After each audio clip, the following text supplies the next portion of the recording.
How did a Royal Navy outsider become central to the development of British maritime strategy and indeed grand strategy? We look at the contributions of Sir Julian Corbett to 20th century strategic thinking. Ladies and gentlemen, Sir Julian Corbett and British grand strategy. This is the Principles of War podcast, professional military education for junior officers and senior NCOs. It's a very lofty topic that we are tackling today, and that's why I'm very honoured to have Professor Andrew Lambert on the podcast today to help us understand it. Andrew, the preeminent naval historian of our times, is the Lawton Professor of Naval History at the Department of War Studies at King's College. He has taught at the Royal Naval Staff College, Greenwich, and at the Royal Military Academy, Sandhurst. He is a Fellow of the Royal Historical Society and was made a Fellow of King's College London in 2020. He is a prodigious author. 3 books that I've read and would highly recommend would be Admirals, Naval Commanders Who Made Great Britain; Nelson, Britannia's God of War. This was one of the key references that I used in developing the series on Nelson and Mission Command. The 3rd book is The British Way of War, Julian Corbett and the Battle for a National Strategy. Without further ado, here is Professor Lambert and our discussion about Julian Corbett and grand strategy. So, good morning, Andrew. Welcome to the podcast. It's a great pleasure to be with you. Sir Julian Corbett, do you want to just start out by giving us a little bit of an idea about who he was and what he did? One of the conceits of this book is that in order to think strategically, you need to know who the strategist is, where they're coming from, what their background is, what kind of assumptions they're bringing to the party, and how they're going to evolve on from there. So a book about strategy without an understanding of who the strategist is really missing the prince from Hamlet. You need to know what is making this individual tick. So Julian Corbett, born in 1854, middle of the 19th century, classic prosperous and rising middle-class family, got onto the edges of seriously moneyed status. His brother would be a member of Parliament. He himself would be closely connected with the British Liberal Party throughout his career and was more than once offered a seat in the House of Commons. But that really wasn't his strength. He was a brilliant, legally trained intellectual. He was also an outstanding writer of late Victorian prose fiction. He published 4 very successful novels. But his family wealth, his experience of travel, and I think a sense that he had a duty to do something. Men of his class and wealth really had a responsibility. They had to serve society in some way. They couldn't just lounge around on the proceeds of unearned income. And for Corbett, he found his métier when he was invited to write about the naval past. It's typical of Corbett that the individual who asked him to write about Sir Francis Drake was a close personal family friend who happened to be the head of the Macmillan publishing dynasty. So he knew people, he moved in the right circles, he had access to the people who really were the movers and shakers of late 19th, early 20th century Britain. Having joined the writing of naval history, he rapidly rose through the ranks as he published a series of outstanding in-depth studies that took the history of the English-British Navy from Francis Drake and the Armada through to the glorious capstone of Trafalgar in a period of little more than a dozen years. But along the way, he picked up some really important friends. Admiral Sir John Fisher, the man who revitalized the Edwardian Navy and prepared it for the First World War, relied on Corbett for high-end propaganda, for policy explanations, and followed very much a similar political trajectory, a progressive liberal with a tendency towards radical change, rather than the so-called social conservatives that we tend to associate with the armed services.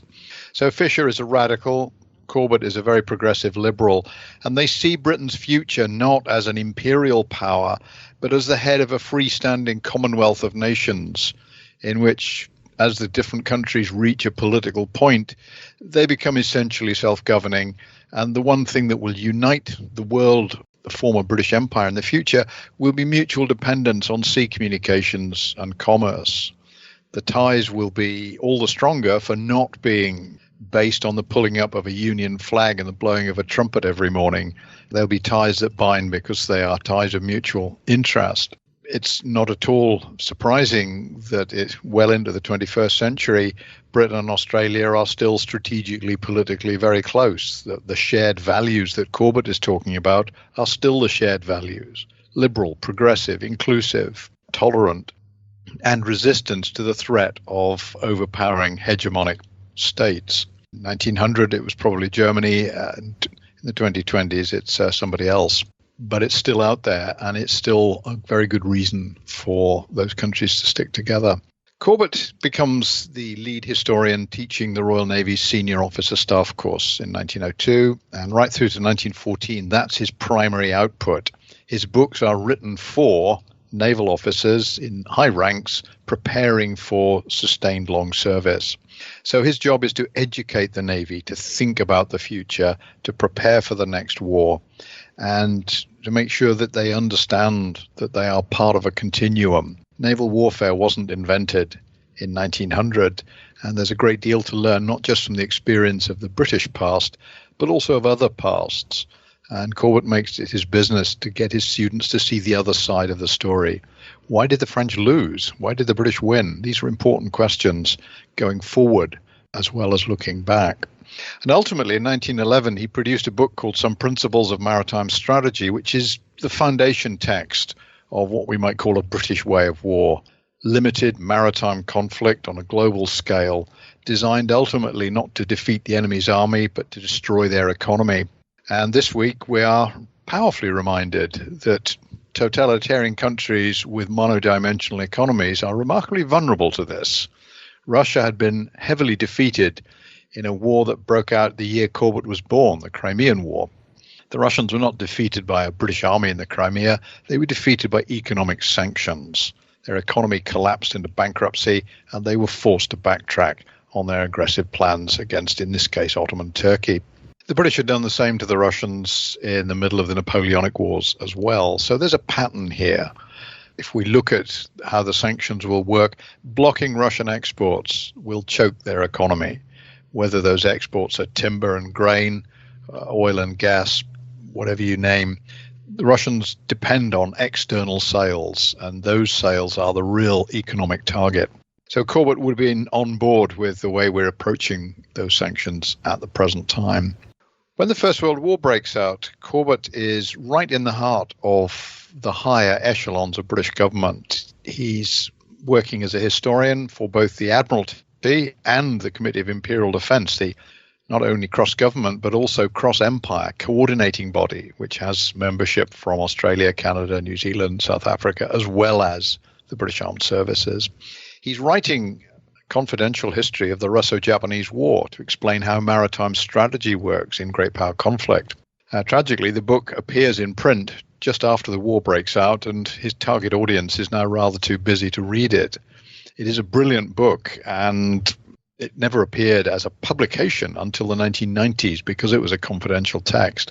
But it certainly lays out what will become his approach to his last great mission, which is to write the official strategic history of the First World War.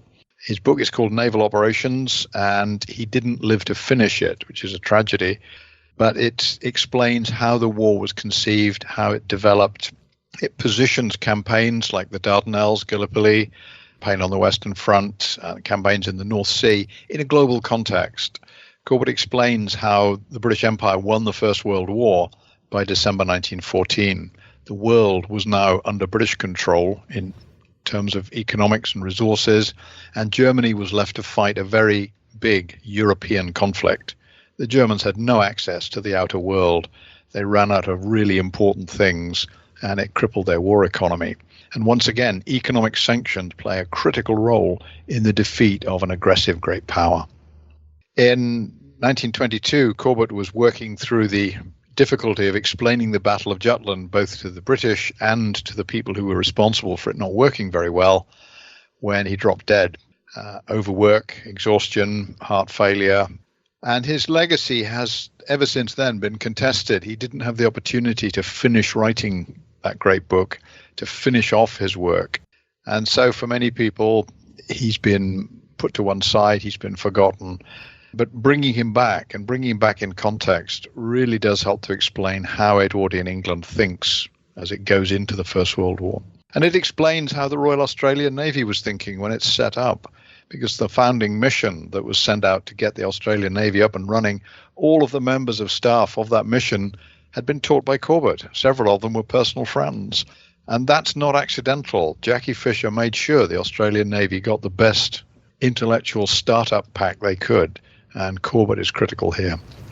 So he is the Edwardian intellectual behind the thinking of the First World War, and his ideas both reflect past British practice and are going to shape future British practice after the anomaly of the Western Front 1914-18 has passed.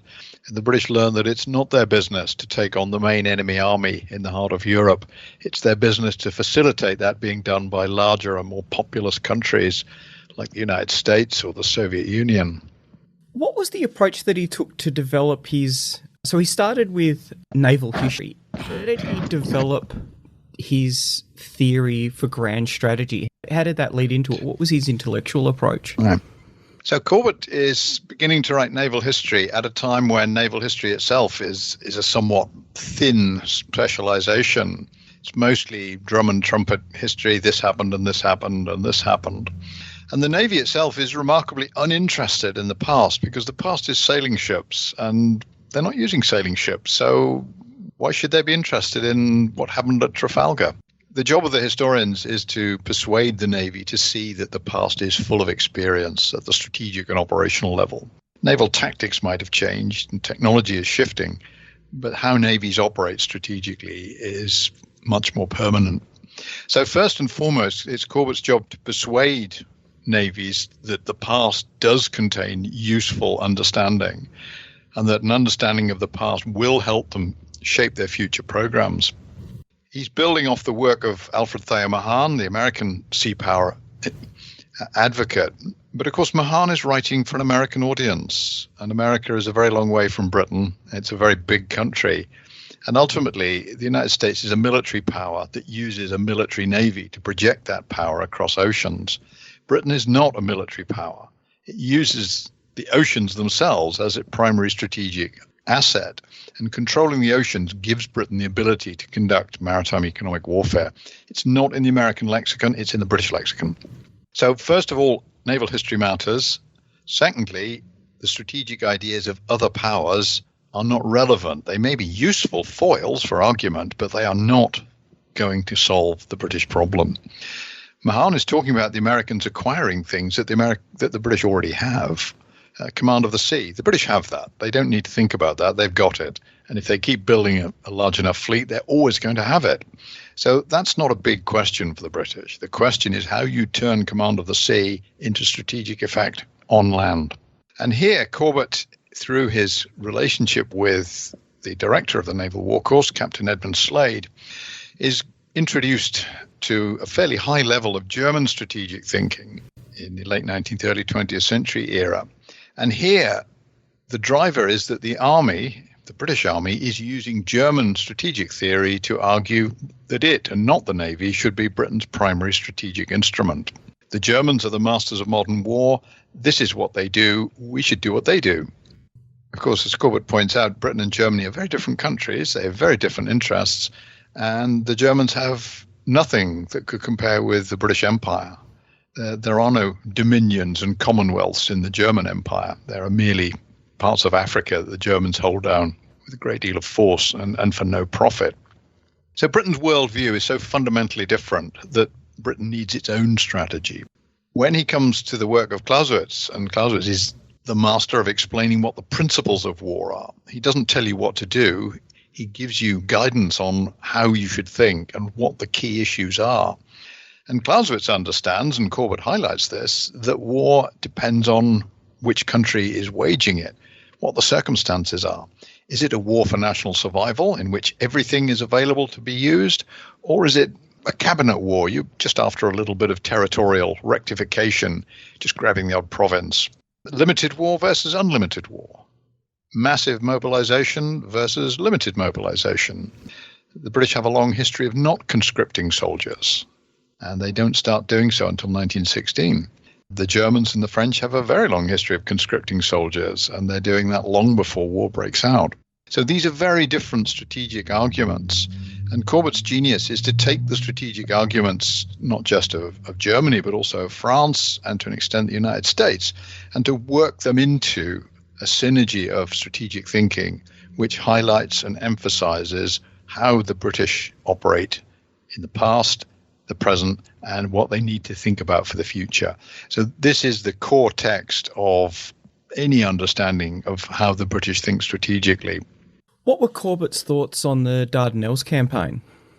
Yeah, Corbett's task in writing the history of the First World War is to deal with a lot of things that were either misconceived or badly handled, and the Dardanelles, Gallipoli, is certainly one of those.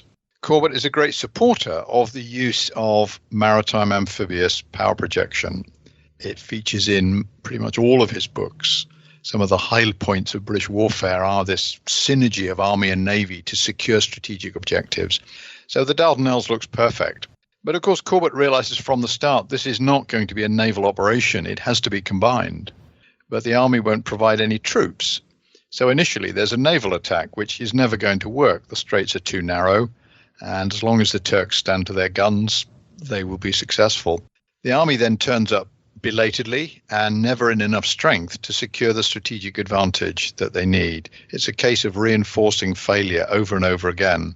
As the enemy constantly upgrades their defences, it is never possible for the British and the Commonwealth forces to actually get to the end of that campaign. Corbett understands the principle is correct, but the practice is deeply flawed. And he makes two very important points. It was not possible for the Turks to dislodge the Allied presence at Gallipoli because of naval fire support. By the end of the campaign, the Royal Navy had complete dominance over any movement of Turkish troops on land. So the gunfire support assets meant that was a permanent position. It could have been held forever. It was abandoned because the French retreated and took their troops to Salonika. That was why the Gallipoli campaign came to an end. It was not a British decision. It was a French decision. It was not a joint Allied decision. The French didn't even mention it to the British. They just said, we're leaving. And instead of posing a threat to the security of the Ottoman Empire, a major war aim, they dumped all of those troops in Salonika, where they posed no threat to anybody apart from themselves. So this is one of the problems that Corbett highlights. Working with allies is a constant negotiation. Your allies will not share your agendas. They will not share your objectives. They will have their own. And in the political battle over where the troops are going and what they're going to do, strategy begins to unravel. Politics takes over. And Corbett emphasizes this. It's brilliantly done, very subtle. And I think any historian who's writing about Gallipoli needs to read what Corbett says, because it is not a naval history. It is the history of British and Imperial grand strategy in the First World War. If you haven't read Corbett on Gallipoli and you want to write about that subject, you really need to read Corbett, because he knows all the people who are driving this process. He knows the staff officers who planned it. He knows Churchill, who ordered it. He knows Fisher, who opposed it. And he'll give you the straight story of what is happening and why we need to learn from that. And the great benefit of what Corbett has to say is that we don't see similar chaotic, incompetent strategic planning in the Second World War. And there, the interwar Imperial Defence College, which was established in 1929, brings the senior officers of the services and the dominions together in one building and makes sure that they all understand that they are part of a bigger whole. And the commandant of that college, when it was set up, was Corbett's greatest follow-up pupil, Admiral Sir Herbert Richmond, who was teaching Corbett in the 1920s and 30s to the rising generation of commanders, the men who would command in World War II. So if there are fewer mistakes in World War II, it's because they learnt their lessons, and many of those lessons have been captured and processed by Corbett. So Gallipoli, it's a great what if. If enough troops had been sent soon enough, maybe. But as it was hampered by the half-baked way in which it was conducted. Churchill's desperate attempt to win the war with a purely naval operation was the direct result of his commitment of the British Army to the Western Front. If he'd kept divisions in reserve in 1914, they could have been sent to the Dardanelles at the beginning rather than later on. If you let a continentalist run your navy, you will never get a clear strategic pattern emerging. And Churchill is a continentalist. Churchill was quite bitter about Corbett's assessment of the Dardanelles campaign. Do you think that he learnt during the interwar years from Corbett's teachings? Churchill and Corbett is a great study. Churchill has read Corbett's Principles of Maritime Strategy before the First World War. He's read most of Corbett's output. He knows exactly who Corbett is. They've met on several occasions. They're both liberals. But Churchill abandons maritime strategy on the day war is declared.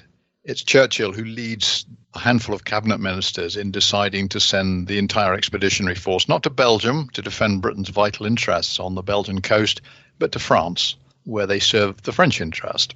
The generals all applaud. The one admiral in the room, the First Sea Lord, can't say anything because his political master has already committed the Admiralty, and he has no position. So we have one admiral, 9 generals, and 4 cabinet ministers decide to send the British Army to the Western Front. That's not a very representative body. It's somewhat weighted in favour of one side. Churchill objected to Corbett's work in principle because it would reveal who had taken the decisions that had led to the catastrophes, not just at the Dardanelles, Gallipoli, but also at Coronel, to the loss of the 3 old armoured cruisers in the Broad 14s early in the war, and other significant failures. So Corbett's job as the official historian was to explain what had gone wrong without being too obvious in pointing out who was responsible. So his work is subtle. You won't find Corbett jumping up and down, pointing a finger and saying, it's all Churchill's fault. But Churchill is far too smart to think that lets him off the hook. He knows that everybody knows that what Corbett is saying is that Churchill got it wrong. So he tries to block the book. For 12 months, volume 1 of the official history is blocked by Churchill.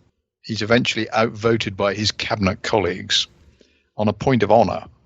The Chancellor of the Exchequer says, I gave my word in the House of Commons that we would publish this, therefore we will. Churchill, who'd also said the same thing, no point of honour on this at all. He remained bitter about Corbett for the rest of his life.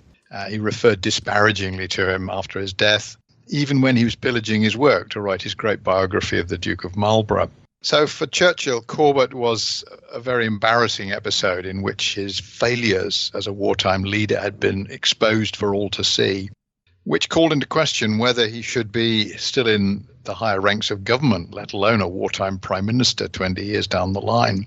So Corbett, I think intellectually, strategically, poses a serious challenge to Churchill's self-image as a great war leader and to his reputation as having been anything other than a failure as First Lord of the Admiralty in 1914-15. Churchill vetoes the great projects that might have used naval power more effectively, those of Admiral Fisher, which were written by Corbett, and he commits the Navy to operations which it can't succeed in, particularly the Dardanelles offensive. So his record is poor, and you don't have to read Corbett too closely to realise that. He's been saved from the impact of Corbett's work by the simple fact that, realising Corbett would publish the official history, he set to write his own version. And the world crisis outsold the official history by multiples of tens and hundreds. So the standard account of the First World War in the interwar period in English is Winston Churchill. It's not Julian Corbett. So Churchill wins that argument by publishing a book that reaches far more audiences. And in the process, he manages to undo a lot of the really good things that Corbett does in his account. Churchill's account of the Battle of Jutland is deeply mendacious and fundamentally wrong, both factually and strategically. But that's what happens when you allow clever men to write their own history to serve their own agendas. What was Corbett and Fisher's thinking then in the First World War? What if they'd had more sway over Churchill? Right. What actions would they have taken? The great what if of the First World War is that Germany depends absolutely on trade through the Baltic with Sweden. Iron, for finished iron and steel goods, including things like ball bearings, for food, and for copper. You can't run a world war without steel, copper, and food, and the Swedes are sending huge amounts of all of those to the Germans. Fisher and Corbett know that if the British take command of the Baltic with support from the Russians, who are still dynamic and active in the Baltic in the first 3 years of the war, Germany will be completely blockaded and will run out of strategic raw materials very quickly. So the threat to enter the Baltic and Fisher builds a special fleet to do this, the threat, not the actual entrance into the Baltic, should prompt the Germans to invade the Jutland Peninsula of Denmark.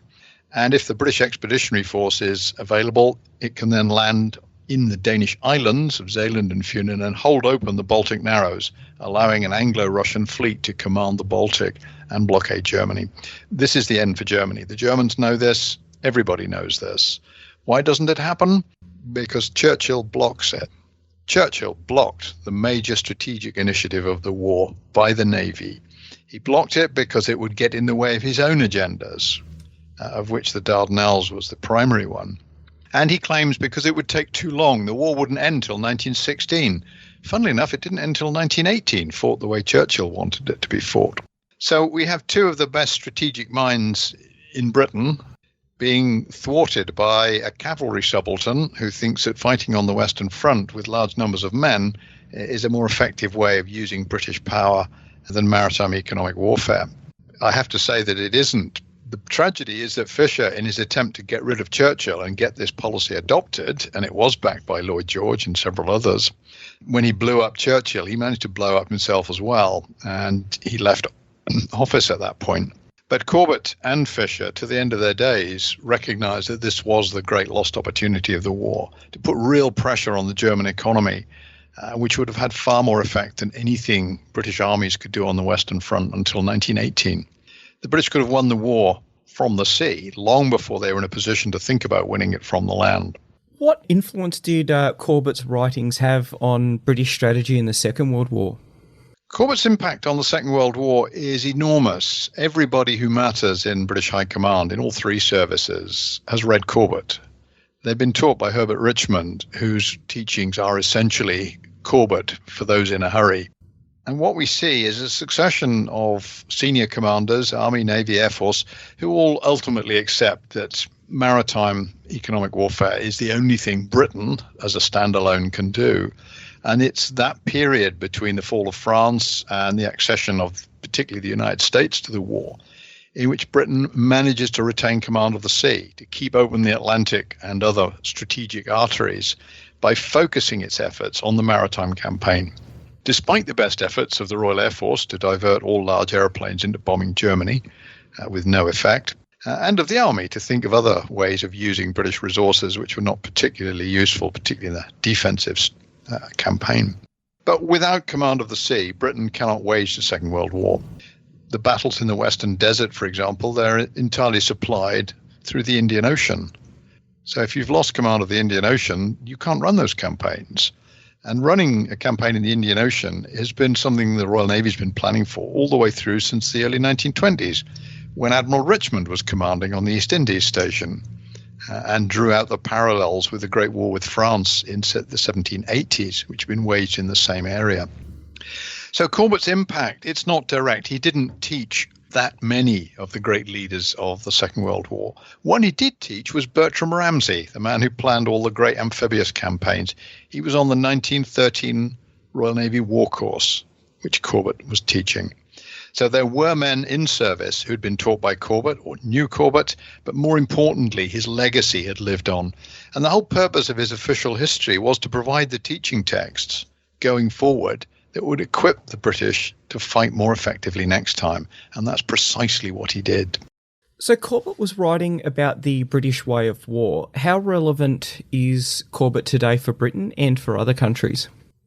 Until about 3 weeks ago, I'd said Corbett is remarkably relevant for Britain, and his impact on thinking of any power that is looking to security in East Asia maritime sphere, absolutely essential. This last few weeks, our attention has been rather dragged away to other more continental things. But that doesn't mean Britain is going to revert to being a great continental power. Britain is going to remain a globally engaged power. Its scale and significance in the world is not what it was in Corbett's day, but it is still globally operating. The voyage of the new aircraft carrier battle group to Southeast Asia, to East Asia, recent transit by a British frigate through the Straits of Taiwan, joint carrier operations with the Americans and the Japanese in the Philippine Sea. Britain is still a global maritime operator because that's its great strength.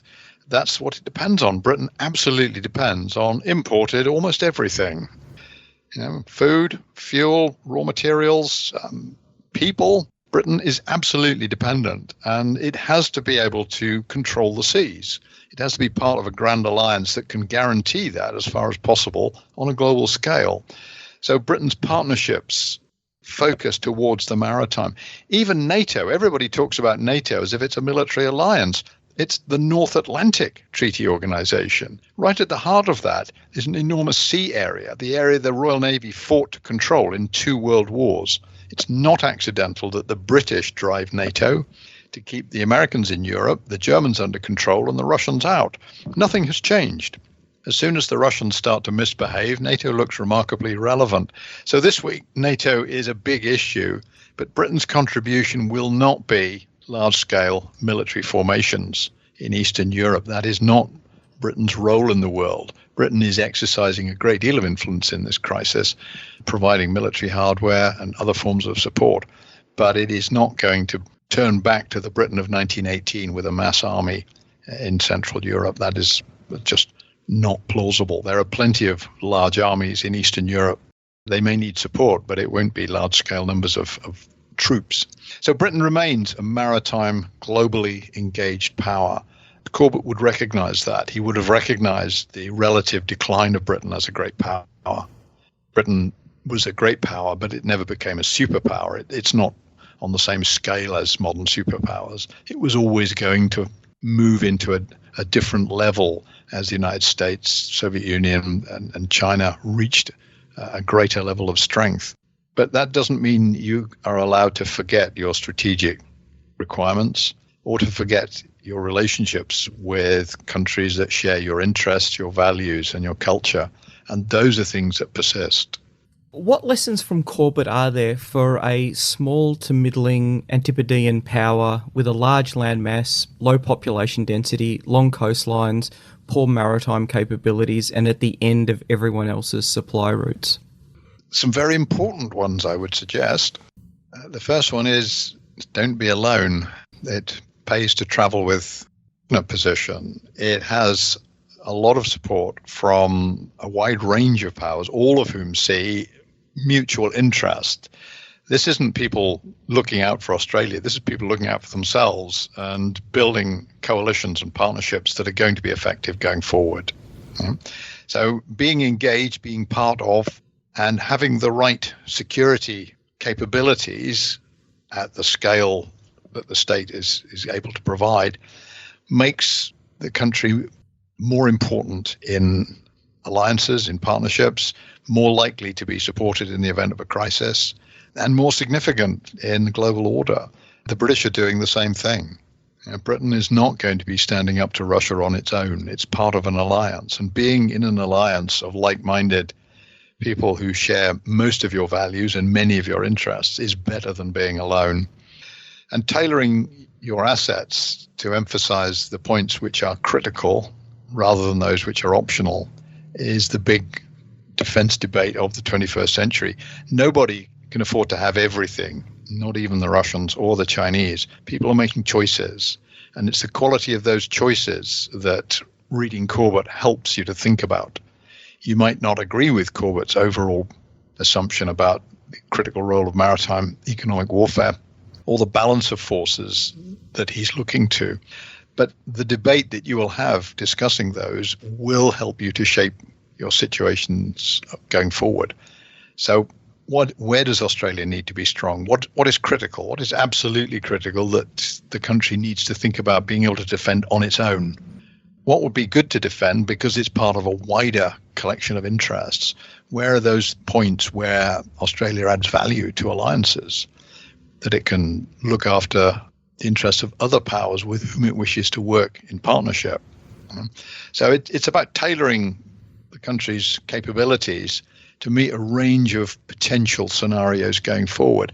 But the scenario that Corbett is always engaged with is this.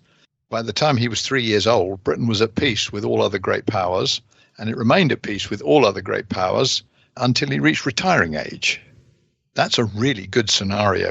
And if you prepare well, and get your policy right, that's more likely than if you don't prepare well and make a mess of policy.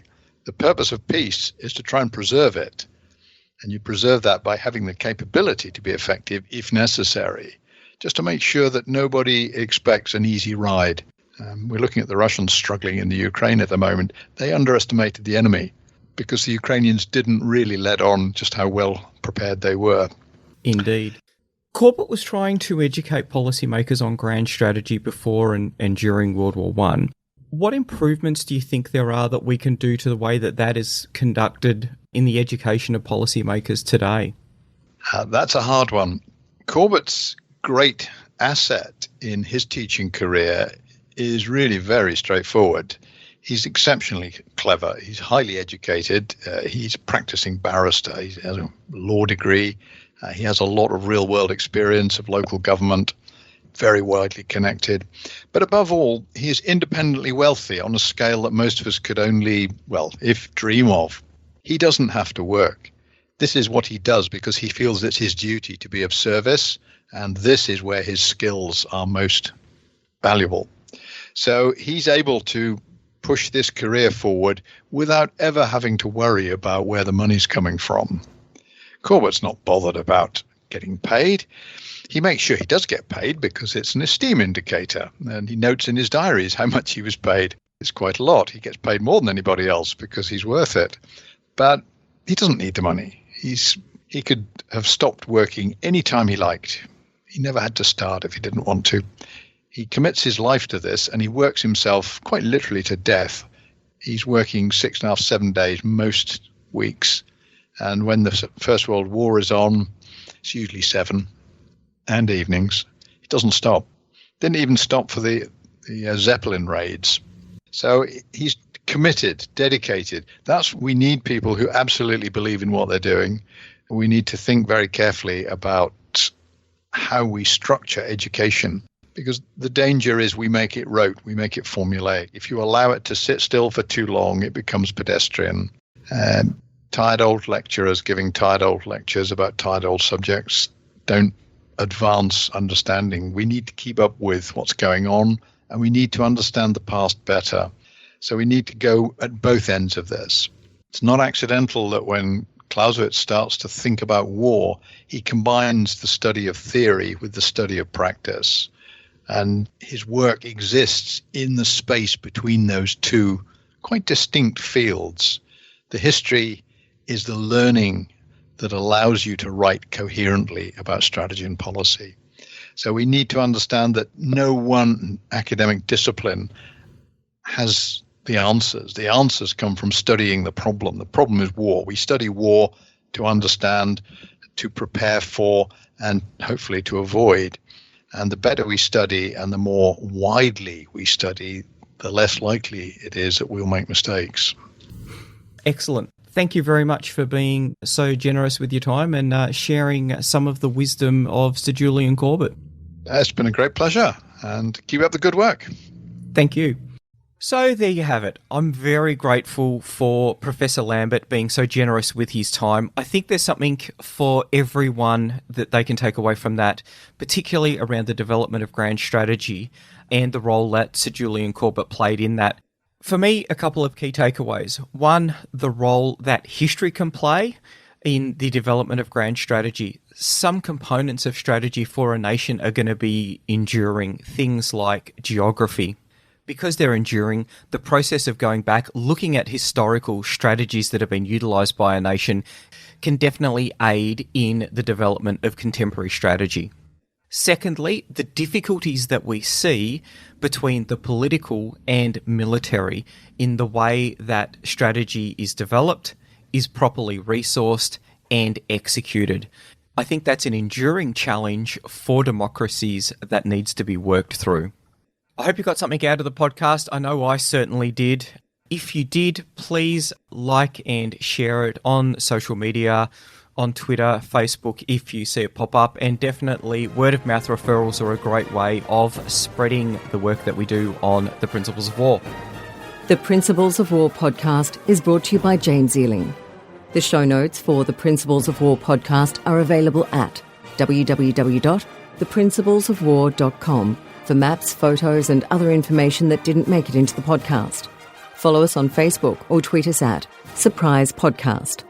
If you've enjoyed this podcast, please leave a review on iTunes and tag a mate in on one of our episodes.